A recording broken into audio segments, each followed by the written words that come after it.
বন্ধুরা, বৈভব সূর্যবংশীকে ভারতীয় টিম কি খুব তাড়াতাড়ি দলে নিয়ে এসে ভুল করেছে? বৈভব সূর্যবংশীর প্রশংসায় লোকের গলা শুকিয়ে যাচ্ছিল এতদিন, কিন্তু কালকে যা হয়েছে তারপরে বৈভব সূর্যবংশীর ব্যাটিং এবং তার খেলার মানসিকতার ওপরে সবাই প্রশ্ন তোলা শুরু করে দিয়েছে। আপনারা যদি কাল ইন্ডিয়া এ ভার্সেস শ্রীলঙ্কা এর ম্যাচ দেখেননি তাহলে জীবনে অনেক কিছুই মিস করে ফেলেছেন। শুধু তাই নয়, এই ম্যাচে যে সুপার ওভার হয়েছে সেটাও আপনারা সবাই হয়তো মিস করে ফেলেছেন।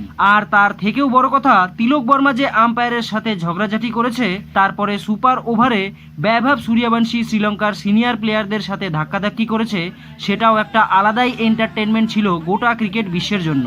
আসলে বৈভব সূর্যবংশী ক্রমাগত 3 নম্বর ম্যাচেও সেই আগের ম্যাচের মতোগুলোই ফেল মারে। সে বিশেষ কিছুই করতে পারেনি কালও, কিন্তু কাল যখন ম্যাচ ড্র হয়ে যায় তখন আম্পায়ার সুপার ওভার করতে চাইছিল না, কারণ মাঠে লাইট কম ছিল।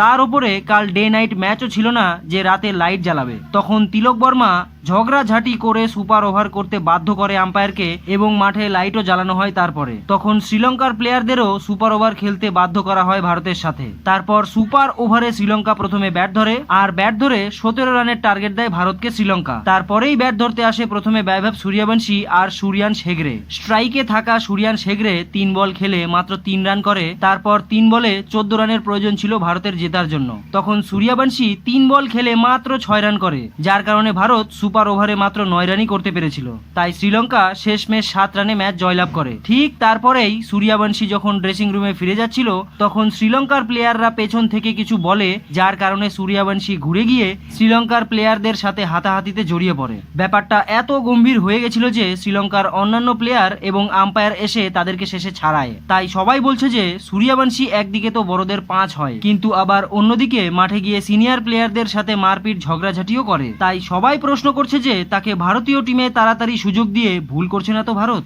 তবে আপনাদের কি মনে হয় বন্ধুরা? নিচে কমেন্ট করে অবশ্যই জানাবেন।